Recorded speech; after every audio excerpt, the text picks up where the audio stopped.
शुरू करने जा रहे हैं हमारे क्लास 8 हिस्ट्री का नेक्स्ट चैप्टर, जिसका नाम है एजुकेशन एंड ब्रिटिश रूल।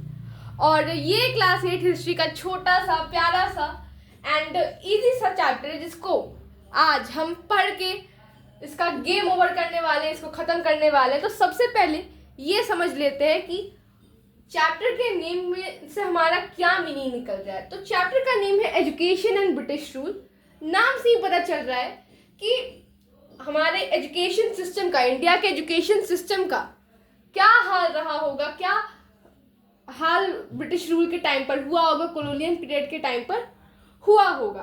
तो ये चीज़ तो हम सब जानते हैं कि ओरिजिनली सबसे पहले ब्रिटिशर्स हमारी कंट्री में ट्रेडिंग पर्पज से आए थे, ट्रेड करने के लिए आए थे। फिर धीरे धीरे बैटल ऑफ प्लासी के बाद उनके हाथ में पॉलिटिकल पावर आने लगी। फिर उन्होंने सोचा कि चलो भाई, पॉलिटिकल पावर जब आ ही गई है तो अब हम थोड़ा अपने आप को, अपना जो पावर है, अपनी जो पोजीशन है, उसको इंडिया में थोड़ा एक्सपैंड कर देते हैं, थोड़ा कंसोलिडेट कर देते हैं।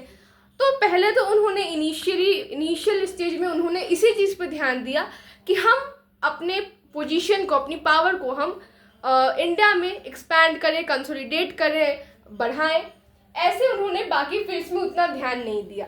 लेकिन टाइम बीतने के साथ उन्होंने सोचा कि नहीं भाई, हमारा काम बस ऐसे अपना जो किंगडम है, अपना जो एम्पायर है उसको एक्सपैंड करने से नहीं होगा।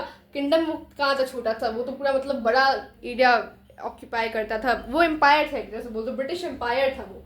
तो सिर्फ एम्पायर बढ़ाने से हमारा काम नहीं चलेगा, हमें हमारा एक कल्चर मिशन भी है। हमें इंडियंस को, हमें इंडिया के लोगों को सिविलाइज भी बनाना है और एजुकेटेड भी बनाना है। उनका ये मानना था। ऐसे जब से उनका एजुकेशन सिस्टम लागू हुआ, इंडिया में थोड़ा बदलाव आया।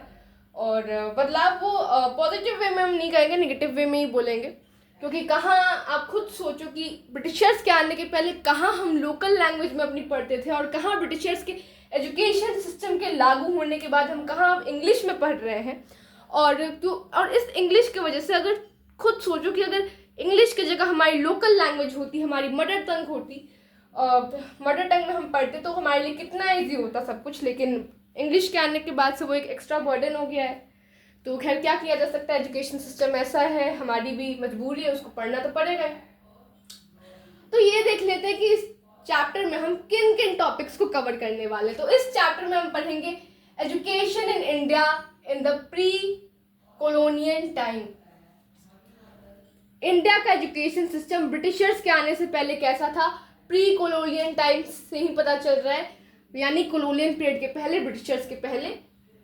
नेक्स्ट है हमारा education in India under the British. Britishers के आने के बाद से, ब्रिटिशर्स के एजुकेशन के फील्ड में इन्फ्लुएंस के बाद से एजुकेशन सिस्टम की क्या हालत रही। नेक्स्ट है the role of Christian missionaries in promoting western education. Christian missionaries का क्या रोल रहा वेस्टर्न एजुकेशन को प्रमोट करने में। और नेक्स्ट है हमारा इफेक्ट्स ऑफ वेस्टर्न एजुकेशन, क्या इफेक्ट्स पड़े हमारे इंडिया पर वेस्टर्न एजुकेशन का। उसके बाद हम पढ़ेंगे नेशनल एजुकेशन के बारे में, एंड उसके बाद हम पढ़ेंगे अलीगढ़ मुस्लिम यूनिवर्सिटी के बारे में। ऐसे अलीगढ़ मुस्लिम यूनिवर्सिटी, और एक और हमारा नेक्स्ट टॉपिक है एजुकेशन इन बड़ौदा। तो ये दोनों topics, Aligarh Muslim university and education in Baroda, ये हमारा केस स्टडी है, जिसको मैंने 2 पार्ट्स में तोड़ दिया है। इसको हम अलग वीडियो में करेंगे, इसको हम अलग वीडियो में करेंगे।